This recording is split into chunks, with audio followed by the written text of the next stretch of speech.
próxima estación está presentando Los Quirquinchos, la tierra de Jorge Isaías y los Belushi.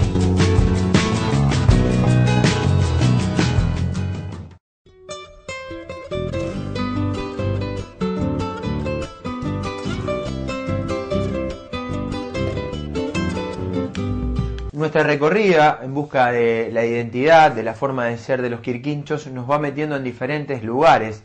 Uno de los lugares elegidos para transitar y para que ustedes sepan un poco más de esta comunidad es la casa de don Luis Odone, alguien que desde hace mucho tiempo trabaja haciendo maquetas, tanto tiempo que ha hecho maquetas de diferentes épocas con diferentes objetos y diferentes partes de la historia, diría. ¿Cómo le va, don Luis? ¿Cómo anda? Y aquí estamos. Mire, desde el Titanic, pasando por una estación de trenes que ya le vamos a mostrar, por herramientas. ¿Cómo nace esta idea de trabajar haciendo maquetas? ¿De muy joven? Desde chico. ¿Sí? Pero mejor dicho, como maqueta fue más o menos 1946, que hice el camión tanque, porque yo trabajaba en la agencia de combustibles, mejor dicho, ahí estaba a cargo de todas las secciones, ¿no? Pero se traía también combustible, entonces me decidí, digo, voy a hacer un camión tanque. Y fue en el año 1946. Después lo dejé, abandoné, porque no era para hacer maquetas, yo de seguir haciendo maquetas. Después hubo una exposición acá, más o menos unos 20 años después. Entonces, en el 60, por ahí. Sí, más o menos, sí. Sí, no recuerdo bien, ¿no? Entonces, digo, voy a llevar el camión que tenía ahí como maqueta, lo presenté. Y de ahí me entusiasmé de seguir haciendo otras maquetas para otras exposiciones de los años siguientes, ¿no? Y no paré más, hasta hace poco. Cada vez que elegí hacer una maqueta, porque no solamente un camión, sino que lugares, ha hecho estaciones de trenes, o en este caso una casa de campo con los diferentes objetos o herramientas. Esto estuvo en Venado Tuerto. Cuando yo hacía algunas maquetas las llevaba a Venado Tuerto al diario y esto lo publicaba. Y entonces me dice la periodista, ¿sabe lo que va a tener que hacer? Una chacra. No, le digo, una chacra no la termino más. Digo, yo tengo casi 80 años de que voy a terminar. Y empecé, la seguí y la terminé. Como la chacra, muchas otras, ¿no? ¿Y cuánto trabajo le llevaba o qué cosas elegía para hacer de todas estas que ha terminado, no? Porque desde un barco pasando por una estación de trenes que mide como 4 metros, que es hermosa. Y después me dediqué digo, voy a hacer las cosas del pueblo. La parroquia, los 2 clubes, las 2 escuelas, y así una chacra, por ejemplo, como dije recién, ¿no es cierto? Porque esta chica de Venado Tuerto, la periodista, me dice, tiene que hacerla la chacra. Y una vez fui y todavía no lo había hecho. Me dice, y no hice la chacra. Y pues la voy a tener que empezar porque vos me la pedí. ¿Con qué lo hacía? ¿Con sobrante de madera? ¿Lo compraba? Sí. ¿Cómo iban guardando cosas? Sí, yo voy a un determinado lugar, veo una cosita ahí insignificante, digo, lo guardo porque para alguna cosa me puede servir. Y así, hice la estación de trenes también. Primeramente había hecho la máquina solamente de vapor. Y después... ¿Todo en madera? En chapa. En chapa. Y hay chapa, madera, cartón, telgopor, de lo que viene bien. Así que me dediqué a hacer la estación. Una vez que terminé eso, la máquina, mejor dicho, voy a hacer el edificio. Y después que hice el edificio, digo, no, voy a hacer también todo el perímetro completo. 4 metros de largo tiene. 4 por casi 2 metros de ancho. Y eso está en Casillas. Quedó allá. ¿Quién la tiene? Se lo doné al museo. Al museo. Al museo de Casillas. ¿Usted ha regalado varias de las cosas que ha hecho? Muchas. ¿Era porque no tenía lugar o porque realmente también sentía que a esa persona le iba a representar mucho esa maqueta? Ya como dije recién, hay que pensar en la edad que uno tiene. Y yo le decía a mi familia, ¿y qué hace con estas maquetas acá? ¿Que no las quieren? No, eso nosotros no queremos saber nada, esto y lo otro. Bueno, entonces me decidí, digo, entonces mira, yo las voy a donar, voy a ir. Y entonces pensé, digo, pero darla así nomás, como dice a la marchanta, no. Yo más o menos elegía a quién se la podía llevar, que sabía que la iba a cuidar. Y los que heredaban, por ejemplo, el lechero, le hice el carro del lechero, se lo regalé. El carnicero, que está ahí, también se lo regalé un carnicero. Y buscaba más o menos relacionado a eso. Acá veo un arado, veo una arado también, sí, cosas de campo. Así que, y esto las dejé todavía acá en mi poder, ¿no? Pero de aquí un día voy a tener que regalar. ¿Usted se da cuenta que en muchos casos elegir contar las cosas del pueblo también tiene que ver para los chicos ver cómo era algo antes que solamente lo han visto en una foto? Yo por lo general... Una especie de museo maqueta lo que tiene. Eso mismo, siempre sobre el pasado. Sí. La escuela, como cuando la inauguraron en 1922, la de la escuela provincial también. Después tuvo otras modificaciones. Acá el Club Huracán, por ejemplo, también demolió lo que hice. Yo lo hice como cuando el club compró. Cuando compró eso el club. Y después sí, el paso del tiempo fue modernizando, fue cambiando la forma. Demolieron todo, hicieron todo nuevo. Pero si hago la maqueta ahora, la gente la conoce. Hay que ver con el pasado. Y el Club Federación también, creo que se inauguró en 1941, algo así. Pero era muy chico, la cancha de paleta era más chiquito y un bar. Y usted va a ver ahora... es otra cosa. Ya otra cosa, ¿no es cierto? Cada trabajo le significaba alguna relación, digo, esto de el Titanic, por otro lado, las cosas que tienen que ver con su historia, con el pueblo, son evidentemente desde el punto de vista histórico, emotivo, son lindas. Pero por ejemplo, hacer un barco, que evidentemente por todo el trabajo que tiene, los huecos, y lo aprovechamos acá que lo tenemos, a este Titanic, ¿tenía algún deseo personal usted? ¿Le movilizaba algo? No, a mí se me ocurrió. ¿Lo hacía con una foto al lado? ¿Cómo lo hacía? Sí, con alguna foto. Yo tengo una carpeta que la tengo prestada y ahora tengo que reclamar que me la devuelva. Aprovechamos la tele. Con el detalle completo de cómo estaba hecho eso, las medidas. Sí, en escala trabajó, ¿no? Completo. Tiene como, en una revista como 4 o 5 hojas salieron, así que lo tengo completo eso. Y digo, bueno, lo voy a hacer. Y me fui a firmar, compré un pedazo de telgopor. Pues no tenía idea de hacerlo un tiempo antes, pero para hacerlo con madera utilizaba yo. Un tronco, por ejemplo. Era menos manuable, ¿no? Para trabajar. Claro, hice el Conte Grande y un tronco. El General Belgrano también un tronco. Y da trabajo, porque eso es duro. Sí. Un álamo que es madera blanda, pero igual. Y vino una señora, me dice un día, pero ¿por qué no lo hace de telgopor? No, digo, ¿cómo? Sí, hacerlo de telgopor. Bueno, me fui a firmar, compré el telgopor y lo hice. Fácil para trabajar. Así que de ahí lo terminé. ¿Guarda algún gran recuerdo sobre algo que hizo que le dio satisfacciones? Porque evidentemente desde lo económico no, porque usted no las ha vendido. No. ¿O todas representan lo mismo? Todo no, digo, bueno, voy a hacer esto porque es fulano de tal o en memoria de fulano de tal. No. Yo no hice nada. Todo las cosas como se me ocurrían a mí nomás. Y veo también está la iglesia de... La iglesia de acá.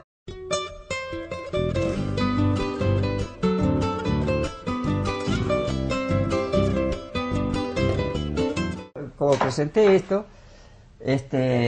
al día siguiente mucha gente hizo el comentario. Ese día domingo. Estaba así como está ahora terminada, ¿no? Sí, no le modificó nada. No. Y lo que vemos acá, y esto está, ¿no? Tiene desde cartón pasando por pedacitos que es aluminio esto. Sí, como para calzar, chapadur, otro tipo de maderas. Y acá vamos a aprovechar el momento para desmontar el techo. Para que se vean los novios además. Sí. Porque acá están hasta los novios. Ahí está. ¿Ha cambiado mucho la iglesia o está igual hoy? El lugar. No, está igual. Bien. Sí. Eso también, digamos... Han hecho mantenimiento, ¿no es cierto? Todas esas cosas, sí. ¿Recuerda cuánto tiempo le llevó esta? ¿O fue por ser de grande? Hablo de los detalles, ¿no? Hacer el altar, esas cosas no lo llevó mucho tiempo. Claro. 6-7 meses por lo menos. Yo no anoté nunca ni cuando empecé una cosa, porque esto es un trabajo que lo hacen por hora. Tantas horas para hacer ¿Usted ya se había jubilado cuando empezó a hacer estas cosas o todavía trabajaba? Porque esto también le permite tener mejor tiempo. Pero iba a trabajar también, porque yo me jubilé y trabajé 8 años más. Entonces y seguí aportando y me aumentó la jubilación, ¿no es cierto? 8 años más trabajé yo. Mire, Central Casilda, un camión. Aquel es el primer camioncito que hace, ¿no? El camión ese, sí. Ahí está, primer camión para riego de presión utilizado desde 1927 hasta el 35, montado sobre chasis Forte. Me ocurrió, digo, voy a hacer el primer vehículo que hubo en la comuna.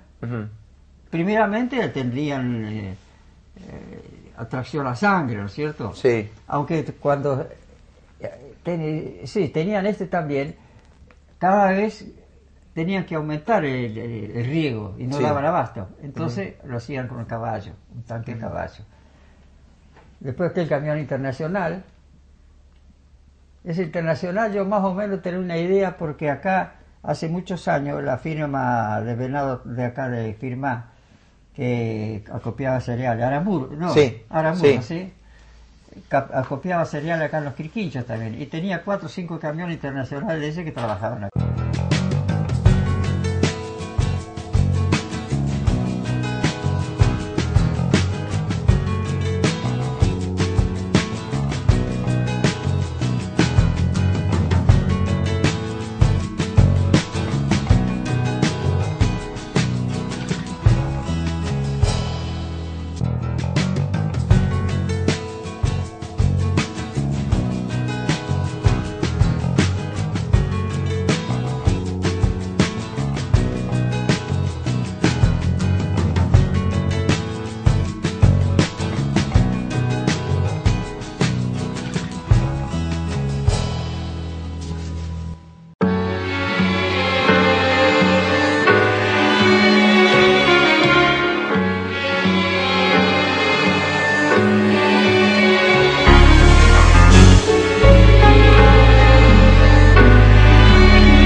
Abrir una puerta en busca de la identidad de una comunidad también significa poder abrirla de una biblioteca.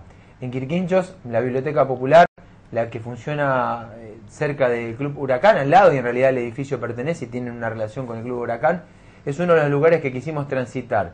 No solamente por lo que significa una biblioteca en una comunidad, sino porque también Jorge Isaías, reconocido escritor argentino, transitó desde chico este lugar y cada 2 por 3 se da una vuelta. Pero para eso, mejor que Elizabeth no hay nadie para contarnos que es la bibliotecaria desde hace ¿cuántos años, Elizabeth? Desde hace 21 años. Es verdad lo que digo, Jorge cuando era chico pasó por estos lugares y hoy es un escritor que tiene los libros por allí. Jorge quiere muchísimo su biblioteca, la menciona muchísimo en sus escritos y generalmente, como te decía antes, cuando viene a su pueblo, que viene muy a menudo, la visita. La visita y manda obsequia los libros que presenta. Hace poco se le hizo un homenaje muy hermoso a Jorge acá en el pueblo. Así que sí, es nuestro patrimonio cultural. Patrimonio que se empezó a construir, digamos, el espacio físico y la biblioteca en sí, ¿hace cuántos años? Y la biblioteca data desde el año 39, de 1939. Luego estuvo un tiempo cerrada, no sé los motivos, los desconozco. Después, durante la presidencia de Raúl Bartolomé, nuestro farmacéutico fallecido recientemente, ahí surgió la idea de reabrir la biblioteca. Entonces tomó impulso, gestionamos la personería jurídica. La biblioteca tiene su personería jurídica, recibe subsidios de capital federal, del Estado Nacional, de la Nación, subsidios de la Comisión de Bibliotecas, ¿no? De la Comisión de Bibliotecas Populares, que es la sigla CONABIP. ¿Qué relación se da a la comunidad? Digo, en otros tiempos seguramente mucha, pero la aparición de la televisión, de la tecnología, de las computadoras, hace que quizás los chicos no transiten tanto este lugar. Eso ha reducido un poco la concurrencia de los chicos, no así la de los adultos. El adulto lector es fiel a la biblioteca y, por supuesto, sigue frecuentando la biblioteca. Ahora los chicos de primaria siguen con el hábito de la biblioteca y el chico de secundaria ya se desprende. Ahora todos los chicos tienen computadora en su casa. Entonces lo que venían a investigar a la biblioteca en textos, lo investigan en Internet. Ese es el tema. Ahí hay una dicotomía entre el libro y la tecnología pero tampoco nos podemos detener ante el avance de lo nuevo. El desafío será tanto para los docentes como para quienes ofrezcan desde una biblioteca un lugar que además sirva para otras cosas más. Evidentemente las bibliotecas ya tienen computadoras en sus lugares, pero uno históricamente ha venido a leer a la biblioteca o a buscar un apunte, no va a modificar mucho la realidad de la biblioteca. Hay chicos lectores en sala, de que es una cosa novedosa, hay chicos que vienen a leer a la biblioteca cuentos. No son la mayoría, pero se da frecuentemente.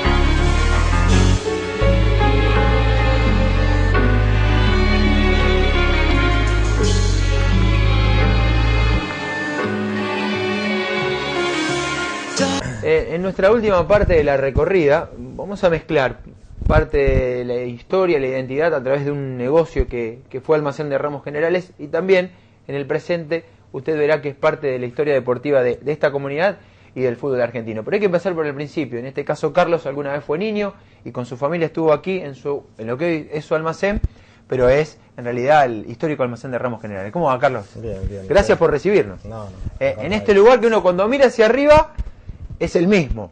Y cuando baja, bueno, hoy ya es un supermercado chico, un mercado que ha marcado toda tu vida, ¿no? Porque ¿a qué edad ingresaste a este lugar? Y calculo de toda la vida, porque ya a los 5 o 6 años mi viejo ya me hacía servir de la bordaleza de vino que estaban ahí. Yo tenía que ir con el vaso y servirle y que no se cayera ni una gotita. Y servirle a los que venían a tomar la copita del mediodía. A los o a la parroquianos, uno lo tardecita, define como los parroquianos del lugar. Que venían del campo a hacer las compras, pero venían a la tardecita. Cuando se bañaban, al aperitivo. Venían al aperitivo. ¿Cómo se llamaban en ese momento? ¿O siempre fue lo mismo? No, siempre se conocía mucho como el rey de la pintura. El rey de la pintura, Rogelio Belucci. Porque pero él es el también, Cholo, siempre sí, conocido por el Cholo. Que sería el abuelo el abuelo de Fernando. De Fernando, el jugador. Sí. Y vos eras el ayudante obligado, porque era un negocio familiar. Y sí, y antes te ponían a trabajar enseguida, ¿viste? No escapabas a eso. ¿Tu viejo vino como inmigrante, vino como... No, nació mi abuelo. Aquí, tu abuelo. Mi abuelo vino. Y vino y tu papá nació acá. Sí, mi abuelo vino y él hizo esta casa, así que calculo que debe tener más de 100 años. Más de 100 años. La casa sí. Y él abrió el negocio y bueno, después puso a una de mis tías, la más grande, a trabajar. Cuando mi tía se casó, lo pusieron a mi viejo al frente, que él siempre cuenta que tenía 14 años y tuvo que dejar todo para ponerse asumir, al frente. También habla de los tiempos de antes, ¿no? Asumir responsabilidades siendo tan jóvenes, no había tanta chance. Lo que él contaba siempre que él aprendió el bandoneón, a tocar el bandoneón, ¿sí? Porque tocaba. Él tocaba en las orquestas de por acá, joda que había. Hubo varias orquestas acá, revisando la historia de Quirquincho vimos varias. Si Orquesta Alegría era una de las que nosotros vimos. Y Típica Víctor, él tocaba en la típica porque tocaba el bandoneón, porque antes era característica y típica. Claro. Y él contaba siempre que aprendió a tocar el bandoneón acá, de oído. Él despachaba y tenía el bandoneón abajo del mostrador y se iba alguien y se agarraba el bandoneón y estaba el momento que tenía y aprendió a tocar acá en el negocio. Antes se venía a comprar pintura, zapato y además se tomaba un traguito en un rincón. No estaban las mesas, pero había una especie de barra, que era lo que creo yo le daba el condimento a este lugar para que tu viejo se vaya a dormir tarde también. Todos los personajes de acá del barrio estaban todos, a la tardecita estaban todos acá. Y de los personajes también podemos enlazar con Jorge Isaías, porque Jorge vivía aquí cerca, acá a media cuadra. El escritor, ¿no? Claro, y él sabe mucho, a lo mejor sabe más la historia del negocio que yo.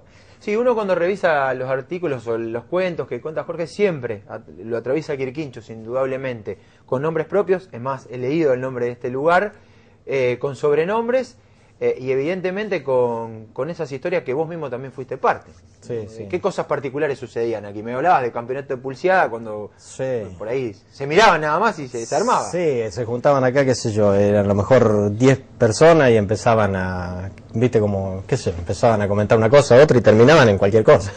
Terminaban un campeonato de pulseada o en una época era el fútbol. Jugaban, mi viejo fue siempre, como era acá hay un equipo que era el barrio del Jazmín, antes se jugaba un comercial, viste, en el pueblo, no como ahora que había los clubes. Sí, antes de Huracán y de Federación. Claro, pero antes era como un comercial acá en el pueblo. Y él tenía, acá era el barrio del Jazmín. Y él era el delegado, el que, qué sé yo, compraba las camisetas. Bueno, ya ahí Jorge Isaías en una nota también lo cuenta. Y esto está caracterizado como el barrio del Jazmín. Bien. Acá en la esquina había una casa que era toda llena de jazmines, entonces ellos le pusieron al equipo el barrio del Jazmín. Y bueno, eso jugaban en los comerciales. Y después ya más grande, cuando todos ya personajes, viste esto que te estoy contando. Sí, todos. Formaban un equipo y se desafiaban con los de la estancia Maldonado, que también había un montón de gente allá. Y jugaban partidos los domingos. Primero, el sábado a la tarde ya había que acarrear vino donde se iba a hacer asado, ¿viste? Sí, que el vino era se llevaba... un compañero de lujo, sí. ¿no? Vamos a revisar una libreta que viste por ahí, me decían. En esa época era la botella de vino en vidrio con cajones de alambre. Y yo me acuerdo que yo iba a llevar, a dónde iban, si era en el campo o acá, a llevar los cajones de vino que después iban a tomar después de jugar. ¿Qué tenían? ¿Una carretita? ¿Qué iban? ¿No, ya iban No, no, una chatita. chatita. En esa época. Una chatita, pero una Chevrolet 28 teníamos. Poníamos todo ahí atrás y bueno, y se armaban. Yo ahí te voy a mostrar la foto del equipo de acá contra el equipo de la estancia, que había, qué sé Acá yo. Cruz era eso. Sí, había rivalidad. No, a veces se jugaba acá a 2 cuadras, que todavía está el campito ese, ahí había arco, y se jugaba, te digo, los domingos cuando jugaban esos partidos, todo el pueblo estaba mirando. Claro. Que había, qué sé yo, acá el papá del muchacho que vendía auto acá en la esquina, también jugaba, por ejemplo, y jugaba, me acuerdo, se arremangaba los pantalones, y tenía calzoncillos largos, y los calzoncillos largos le salían por abajo, ¿viste? No, eran unos personajes. Deportivamente no era recomendable. No, pero el arquero era un gordo que vivía acá en un galpón acá al lado, un gordo que no se podía ni agachar, pero él era arquero. Pero no le dejaban llegar ninguno porque si no era gordo.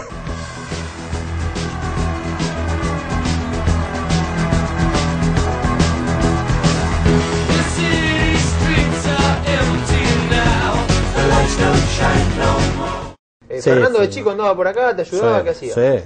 O se iba a jugar al fútbol y no aparecía. Nada, sí, él tenía el campito acá enfrente, pero iba 20 veces. Iba a jugar, venía a buscar algún chocolate, se iba otra vez.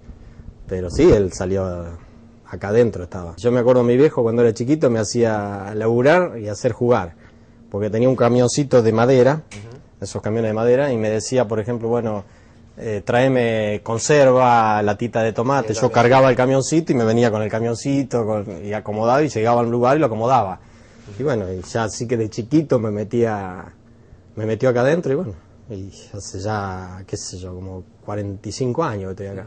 ¿Qué es Quirquinchos para vos? ¿Viviste, te naciste, Sí, no, te todo. criaste? Tu hijo, que ahora te da satisfacciones fuera de Quirquinchos, pero transitó estos lugares. Es una vida, pero además es un lugar que te resultó muy agradable para vivir. Sí, seguro, todo, porque, qué sé yo, uno dice, en algún momento por ahí decir, algún día me voy y resulta que ahora que tengo la oportunidad el mes que estuve en Grecia o el mes que estuve en Portugal y estás allá y a la semana estás pensando Se extraña. en volver, sí. Se extraña todo, los amigos, todo.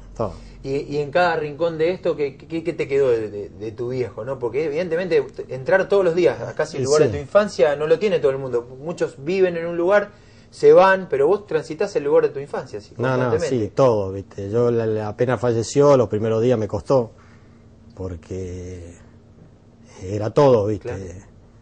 Y bueno, ¿Y el traté tiempo? de seguir lo que él hizo, no ni cerca lo que él, porque él era, qué sé yo, el cholo conocido en Quirquincho era todo, viste. Pero bueno. Lo bueno es que hay un tipo como Jorge Isaías que deja registro de eso que fue el Sí, cholo, seguro. de eso que fuiste vos, y seguramente hay 3 generaciones, ¿no? La de tu viejo y la de Fernando en estos tiempos que anduvo por acá. Y sí.